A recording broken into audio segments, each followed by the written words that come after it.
Hello, Garrett. Thank you for talking to me. Before I ask you about that first Mardi Gras parade on the 24th of June 1978, what was your involvement in activism? Well, I was involved in the Sydney University group, Active Defence of Homosexuals on Campus, ad hoc, which I had set up, and then Leslie Podesta really was, when she came to university, she sort of motivated it as well, and so between the two of us, we sort of were the primary organisers of that group, which was really just a campus group. We were lefties, and so the group had a sort of leftish orientation, but really it was just for partying. That really is what we did. We had lots of parties. And they were very good parties. And prior to the 24th of June 1978, were you quite involved with groups such as the Campaign Against Moral Persecution? I wasn't involved with any of those groups, neither with CAMP nor with Gay Liberation, which still existed as a group. And he also met at Sydney University campus. But even so, I think I went to one meeting of Gay Liberation, but I just didn't find those groups appealing to me. CAMP, because it felt, I was very much a leftist, and CAMP just felt conservative, and there was not much for me in that.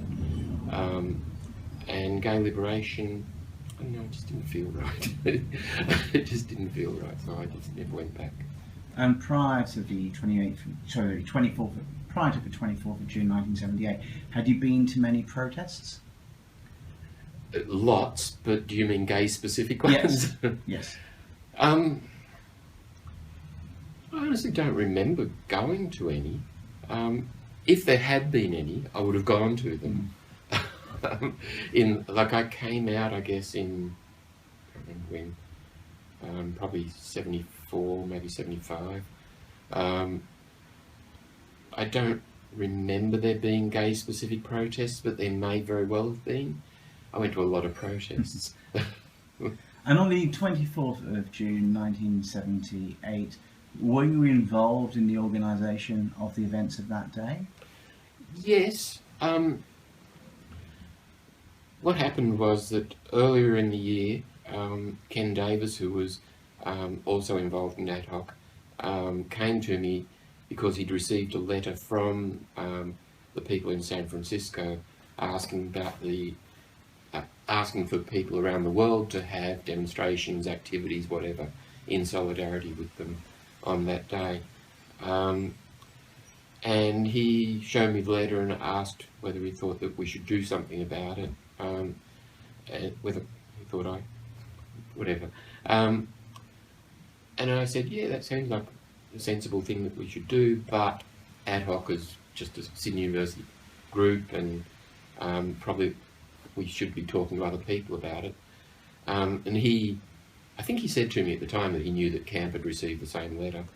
And so I just sort of said to him, okay, well, tell me what happens when you talk to them about it. And the next thing I recall was that there was a meeting held at CAMP,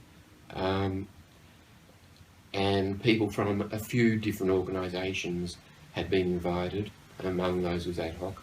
And so we went along to the meeting, and that was the meeting at which the sort of various activities were planned. And that was, as I recall, the same meeting where Ron Austin made the thing of, why don't we do something at night? Then from that, it sort of became a series of activities, or the organising for those activities that happened on the day. But they were fairly informal, I guess, in that different people volunteered to be doing different things on the day. Were you at the march in the morning? Yeah, I went to everything that happened. And what was the atmosphere like at the march? It was invigorating in a way, because for something that was a gay-specific event, certainly I don't recall there having been anything as big previously.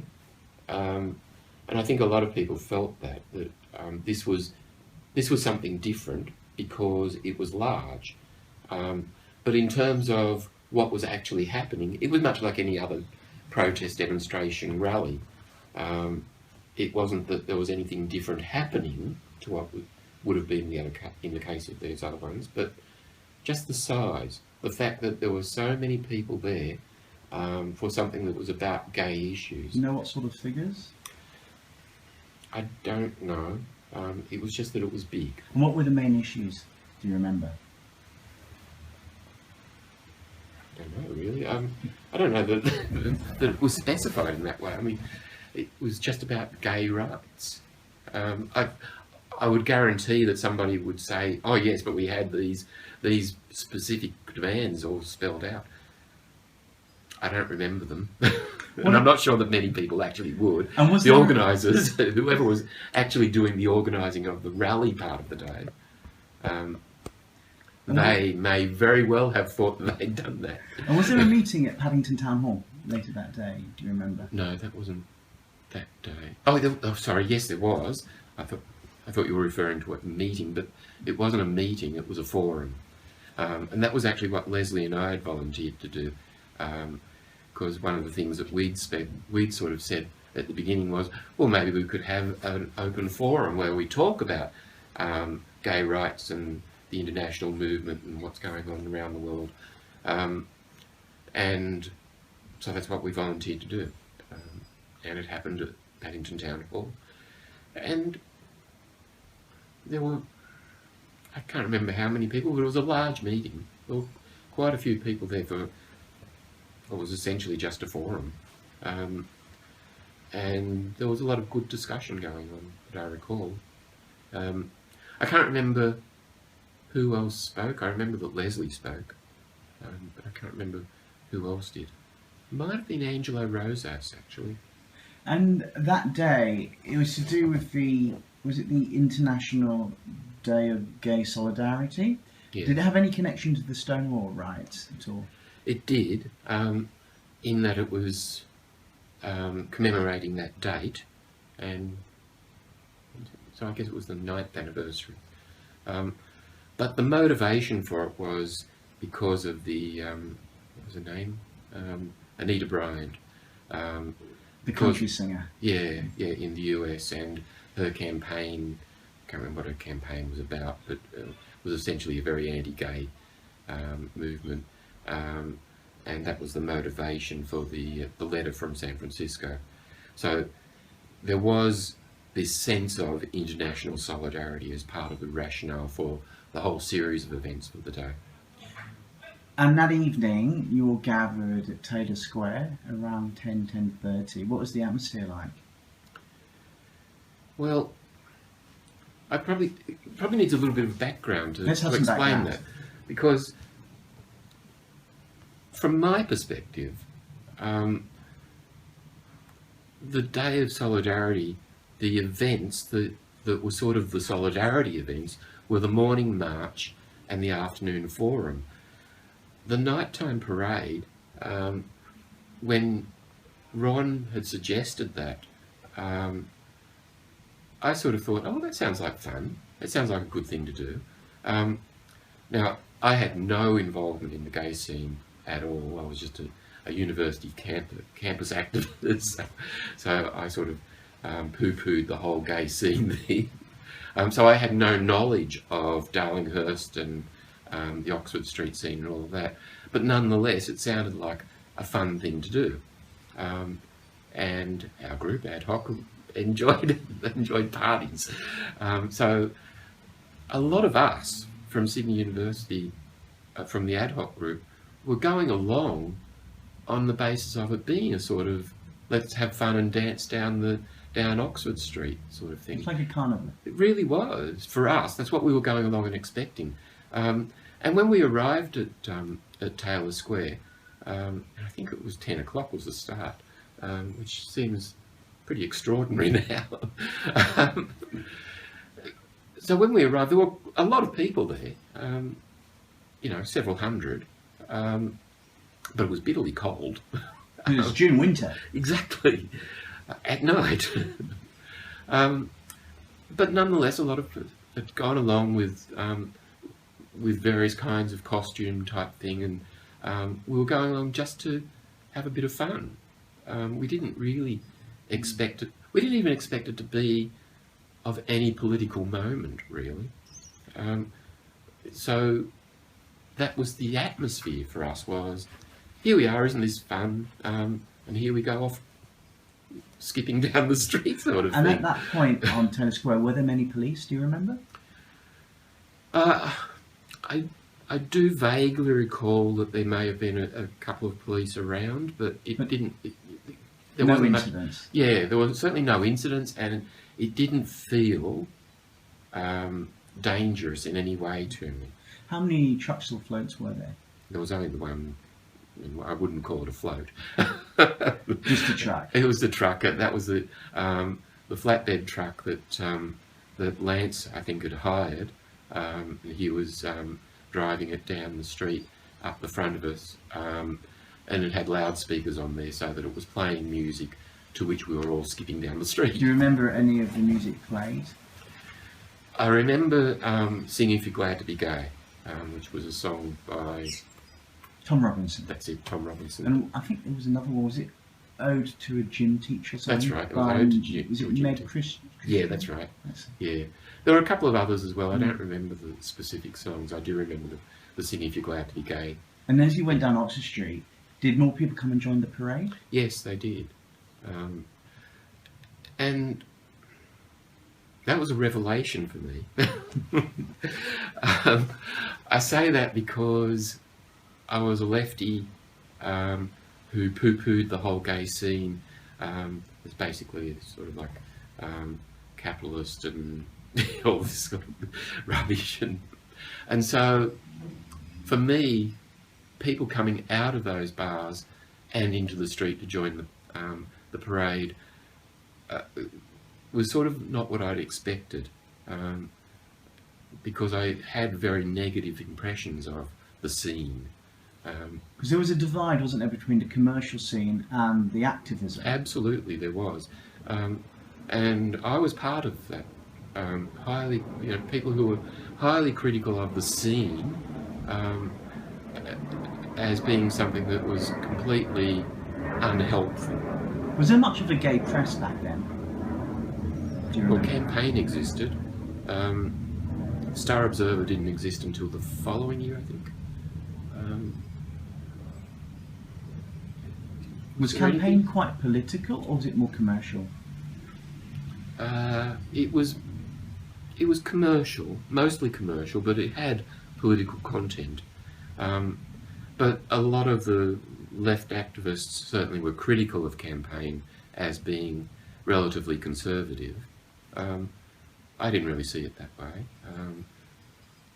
It wasn't radical by any means, but I didn't see it as being a particularly conservative thing. So do you think Campaign and any other publications would have been quite supportive of that day of events, or would they have poo-pooed them?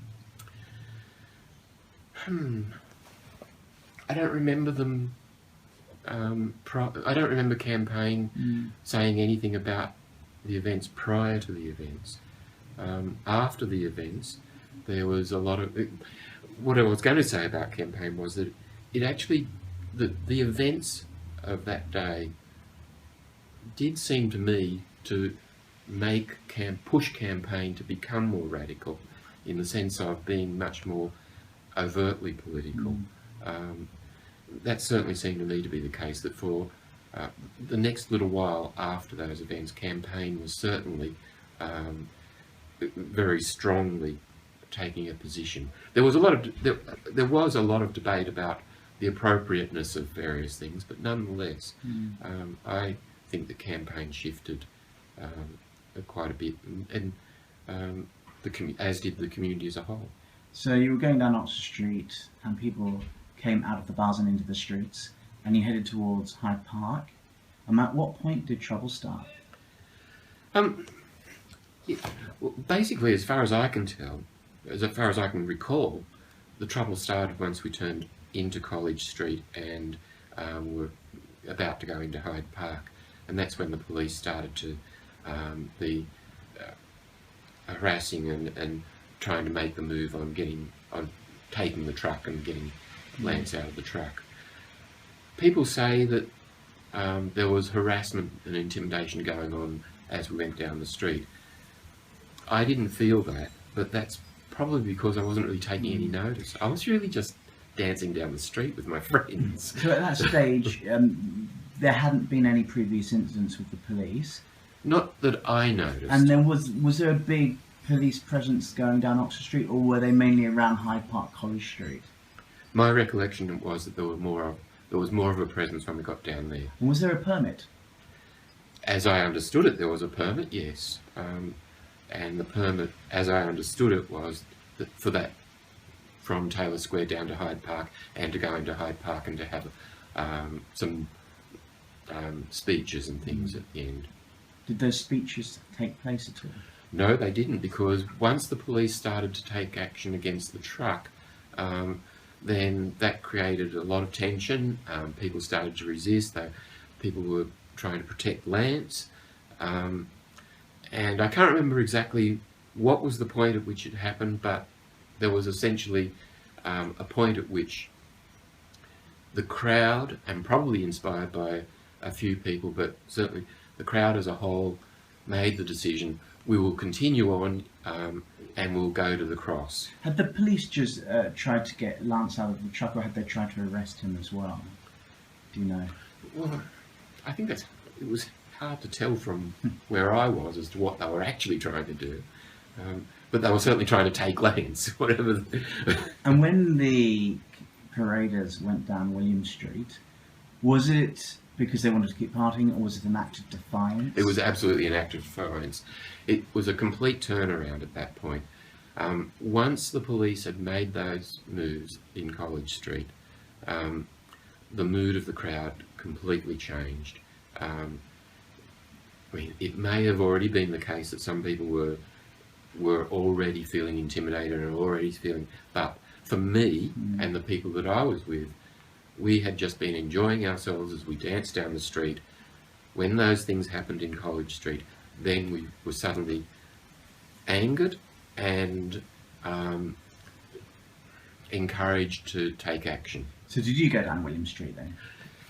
Yes, but it wasn't exactly directly down William Street. What happened was that the police did in fact try to cut people off to some extent, and so people dispersed in a way, in the sense that they took alternate routes to get down to William Street and eventually up to the cross. So some used side streets? Yeah, yeah. And I remember going down one of those side streets, and as I said, I had very limited experience of the gay scene, and therefore Darlinghurst and King's Cross were not places that I was used to.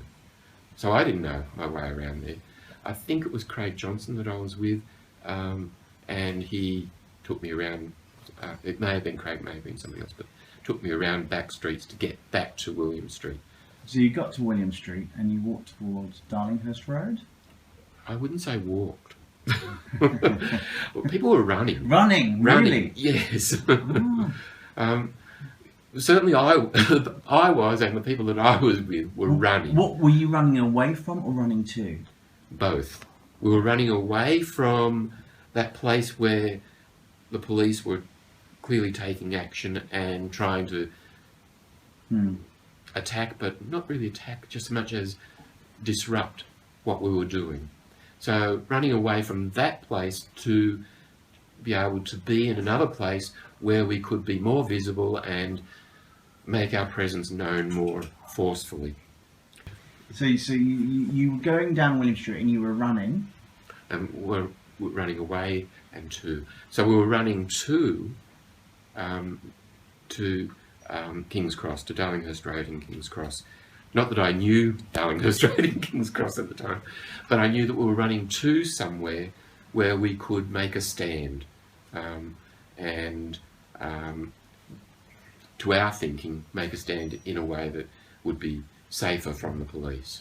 Were the police arresting people at this point or just providing an obstacle? They were providing an obstacle. I don't recall them trying to arrest, if that's what they were trying to do, anyone apart from Lance at that point. But I think that's also because we didn't stick around long enough. we literally ran off. So you made it to Darlinghurst Road. The police were there. Yeah. Were you surrounded? Well, for me, what happened in the Cross was really pretty... It was very, well, for everyone it was unpleasant, but for me it was sort of isolating, because in that process of running, I got separated from the people that I was with. Most of the time that I was there in the Cross, I felt like I was not really with my friends. So what happened was we arrived there, and there was sort of like a march going on down Darlinghurst Road towards the fountain. And then it felt tense. But at some point then, we ended up with police to the front of us and the police behind us, and we were blocked in.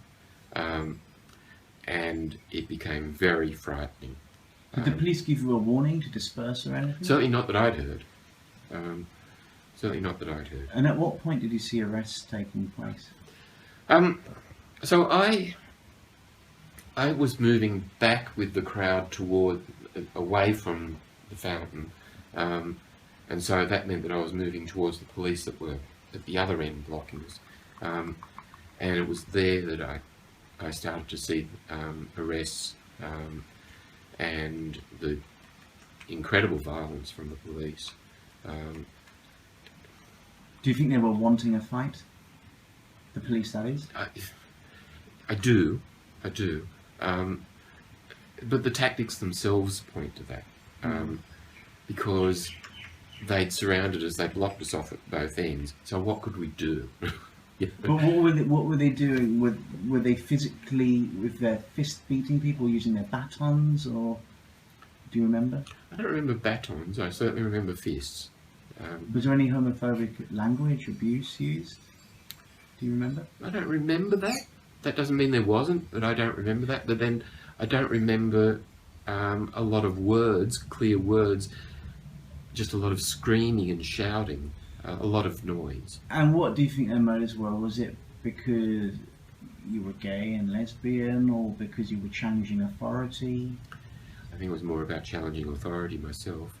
The gay and lesbian stuff wouldn't have helped from their point of view, but really I think it was about challenging authority. And I mean, in retrospect, I suspect that some of it also was to do with the threat that it posed to their control over their particular fiefdom. So the Cross and Darlinghurst, those places, and especially the gay bars, they were all paying off the police. Protection rackets. It was. And we had gotten people to come out of the bars. You were taking their customers. Well, not only taking their customers, but threatening the very nature of the place. So I think that while they may not have seen it, they may not have made that connection so directly, I suspect that was a lot of the sort of feeling that they were that was sort of encouraging them to be so violent. And in King's Cross, am I right in thinking that a lot of people who didn't like the police there came out of their own bars? Absolutely. Non-gays, non-lesbians. Absolutely. That was the truly amazing thing. Because when I said that it was loud, it was the shouts, not just from the crowd and not just from all the action that the police were engaged in. It was the crowds on the sides of in the Cross who all came out and were just like shouting at the police and throwing garbage cans and the like, and it was just... Because there would have been metal lids on the can. Well, I don't know if there were lids on the cans, but the cans themselves would have been metal, quite heavy. Yeah, and full of garbage. Yes. So, from my point of view, the police were acting horribly, truly horribly, and were incredibly frightening.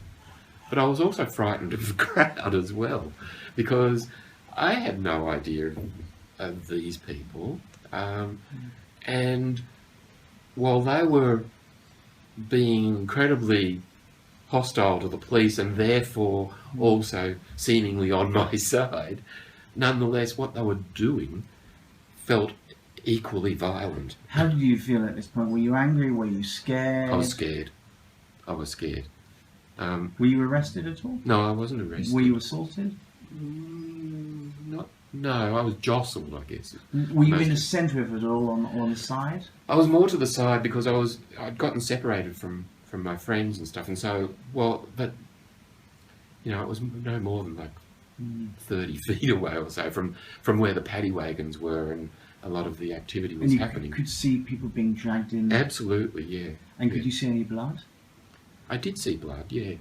I don't know whose blood. A lot of that is very blurred. It was blurred at the time, it's more blurred now. And were people trying to release their friends from the paddy wagons? Yes. Especially the women, I've got to say. They were pretty amazing. Would you call the events of that night a riot? Absolutely, yes. And at what point? People say that that it wasn't a riot on the part of the participants, it was a riot on the part of the police. And I agree with that to an extent, that the police were behaving reprehensibly. And had they not done so, then none of this would have happened. But I say it's a riot generally because because of what happened in the cross and the reaction of the crowd. The crowd's reaction, while I'm glad they did, was truly riotous. How long do you think this was all going on before the police dispersed? I don't remember them dispersing. My recollection of what happened towards the end of that was that people managed to find their ways around there, and the word got passed that because people were being arrested, that they would be being taken to Darlinghurst Police Station, and so that's where we should go. Now me, again, I didn't know, so I didn't know where Darlinghurst Police Station was. I didn't even know there was such a thing. So I just followed. So but you were able to get away at this point? Yeah. So basically, at some point or other, people started to spread the word to go to Darlinghurst Police Station. Because that's where those arrested were taken? Yeah. And so you made your way there. What was the atmosphere like outside Darlinghurst Police Station? Well, it was a vigil. And... What sort of numbers do you know? Not a lot. A few hundred. As many as that? Well, I think so, yeah. Because there were 53 arrested, I think. Yeah, that's right. My recollection was there probably would have been 200, maybe 300. Yeah. And do you remember... Not a whole night, I would say. But and at the vigil, were there any chants or anything? There were. Slogans? I don't remember what the chants were. I certainly remember the singing. Do you know any of the songs? What's that? We will not be moved. Yeah, we shall not be moved. And what was the other one? What was the other thing that other protest song? Can't remember what it is. We shall overcome. That's yeah. So there were those kinds of songs. There were also, I think, a couple of sort of gay specific kinds of songs, but I don't remember exactly. There was a lot of clapping and noise making. Apparently, the people who had been locked up, they could hear apparently, you outside. Yeah, of course we didn't know that at the time. What happened with bail money?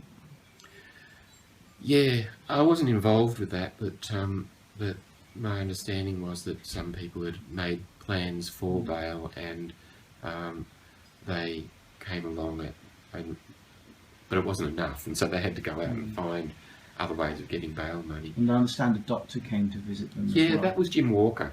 Yeah, who was my doctor. Yeah, I didn't actually know that he'd done that, but yeah, he came along and did that, and there were a couple of lawyers who came specifically. Were most of the charges dropped? Eventually they were, yeah. But did Peter Murphy's go to court? Do you know? I don't really know that. Why do you think the charges were dropped? Well, because there was, I mean, realistically, there was no substance to them, because the police had put people in an impossible situation. So I can't imagine that even the police would have wanted them to go to trial, because it would have become obvious. And do you remember earlier on, when all the violence happened, the police covering up their numbers? Or... Yeah, see, none of those things were surprising to me. And while the level of violence that they engaged in, and the sort of really nasty planning that they put into how to entrap everybody into that location, so while all of that was horrible, and was a degree further than what I was used to, nonetheless, it's not as though they were behaving very differently to the way that the police in those days used to behave in general to any sort of protest. They were pretty unpleasant. And the names... And they did that. They pretty much always take their numbers off. And the names of those arrested, I think, were printed in the Sydney Morning Herald, as well as, I think, their addresses, occupations. Yeah. How did you feel about that? Well, I wasn't aware of it at the time because I was a university student. I didn't really buy the newspaper every day. But when I was aware of it, I was really... that was one of the things that started to make an impression on me about needing to think through tactics and understand what we're actually dealing with in terms of people's lives. Because I was immediately thinking, of course, that that's going to hurt some people, that their lives are going to be hurt by this. And they were, very much so. And so it had that impression on me that, you can't just do these things without thinking about the ramifications. That's not to say that we shouldn't have done anything, but it had that impression on me that I need to be thinking about, okay, there's more to this than just protesting for our rights. There's also what impact it has on people. And what effect on legal reform do you think that first parade had, and subsequent events? Yeah. Or did it have any? Well, it did, but I don't think it had the kind of direct effects. I think that the effect that it had was on mobilising the community, the gay community, in a way that it hadn't been mobilised before. It meant that for several years the community was engaged in a lot of activity, yes, but also a lot of debate. There was a lot of internal struggle going on. And while it felt like not much was happening at the time, and not much progress in terms of the law and stuff, looking back on it, I think that what that time did was it actually strengthened the gay community in a way that made it impossible for the laws to remain the same. That the community grew in strength in ways that meant not just that it became stronger, but it also meant that it became capable of drawing the broader community with it. How do you feel about the recent parliamentary apology? I was surprised by how moved I was by it. Were you there? Yeah, I was there. And I haven't been to those kinds of things for a while. But when I heard that that was going to happen, I made the specific decision to go. Because I discovered that I was moved by it. And I didn't really expect it. I didn't expect it to happen. But then when it did happen, I was moved by it. And so I thought, oh, I should go. Did you find it sincere? I did. I did find it sincere. I mean, it seemed to me that those who spoke spoke from the heart. And that was really pretty nice to see. Now, obviously, the ones who were opposed just simply weren't there. How did you feel? I know that Mike Baird was there at the beginning, the premiere. How did you feel about him not actually speaking, or did it not bother you? Didn't really bother me. I know that people try to read things into that. No, I'm not really fussed by that.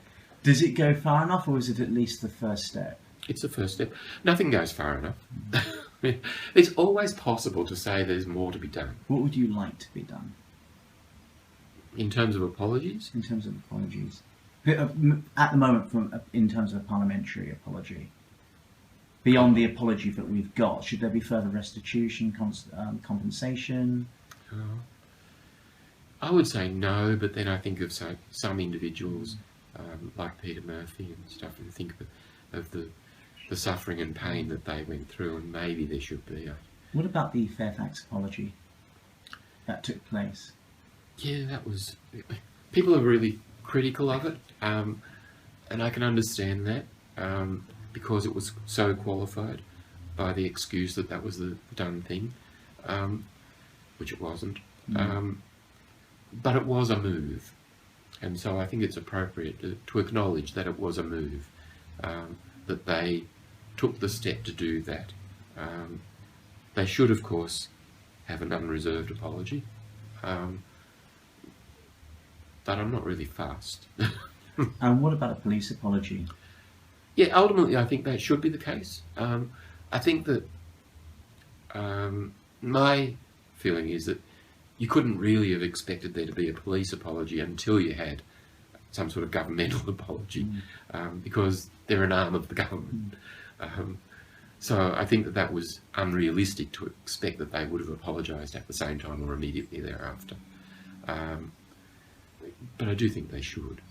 Because I know when Bruce Notley-Smith, the Liberal MP, was questioned, he said the government apology covered the police because they're like a government department, but you feel they should apologise separately in their own right. I think that, yeah, given their behaviour on that night, it was so, and yeah, of course, probably none of those police officers are anywhere near the police force anymore, and I imagine that quite a few of them would have been sacked at some point or other.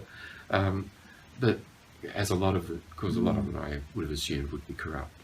And briefly going back to the 53 people arrested, did any politicians or well-known people support their cause, or was there silence in general? Support the cause of the 78ers. Of the 78ers in terms of the 53 people arrested back in 1978.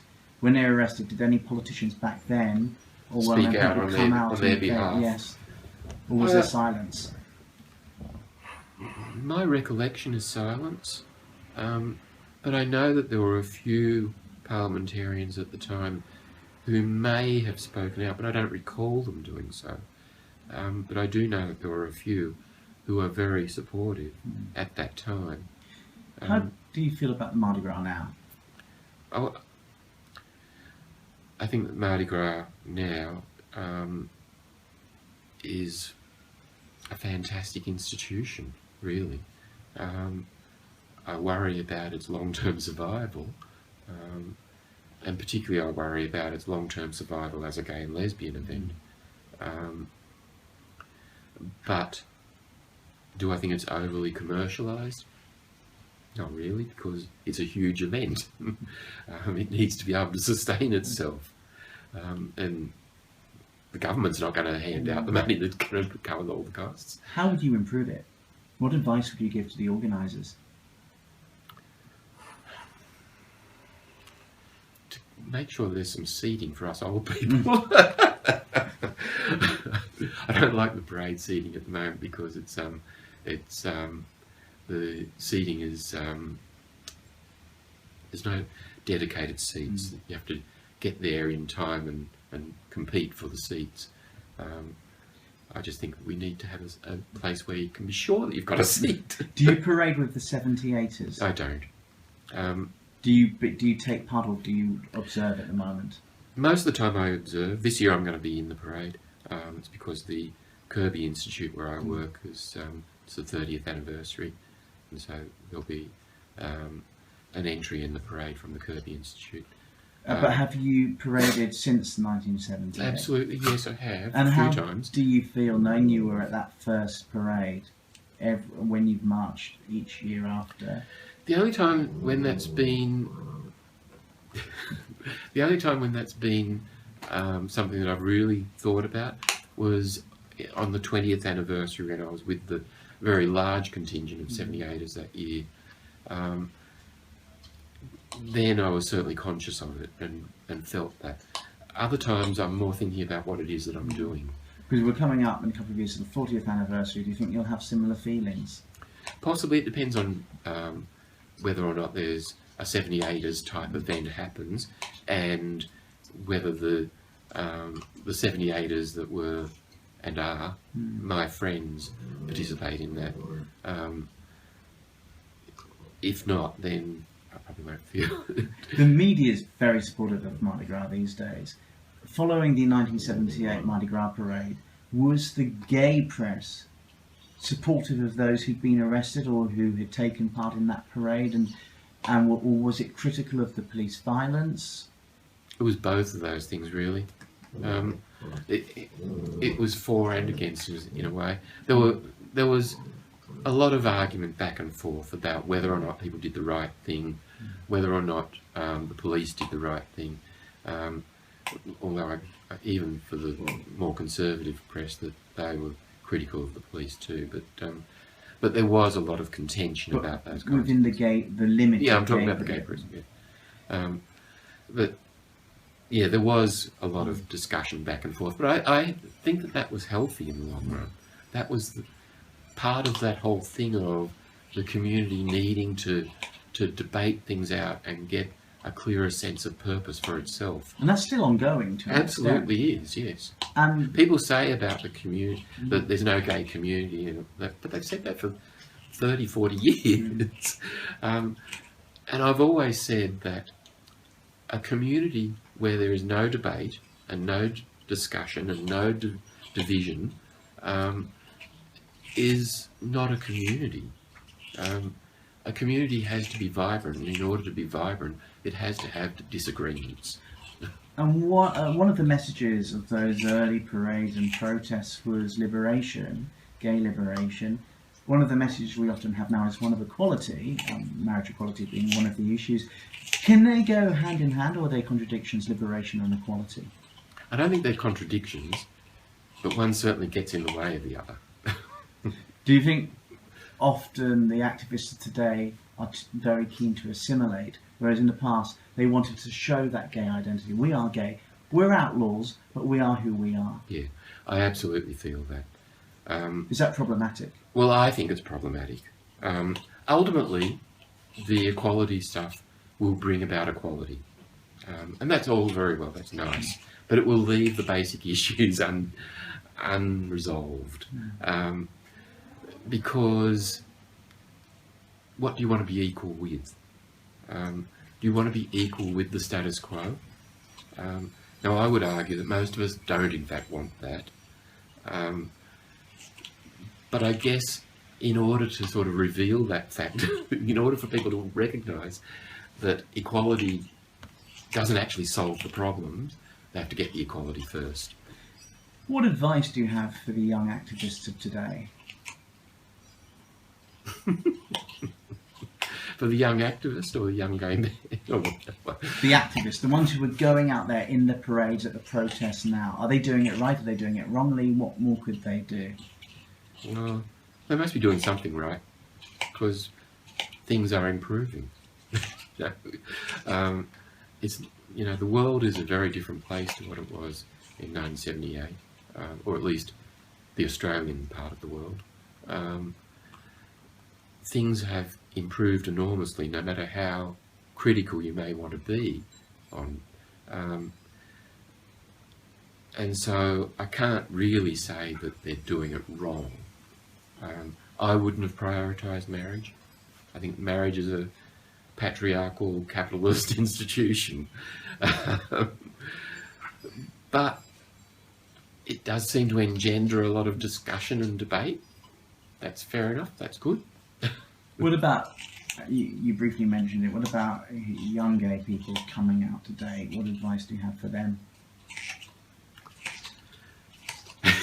Because it must be different from when you came out. Very much so. Very much so. I think two things. One is to enjoy the freedom that they have and don't take it for granted. And the other is to learn from history.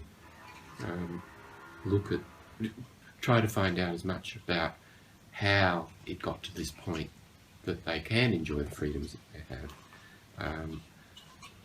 because it's an inspiring story, and one that doesn't get discussed enough, doesn't get exposed enough.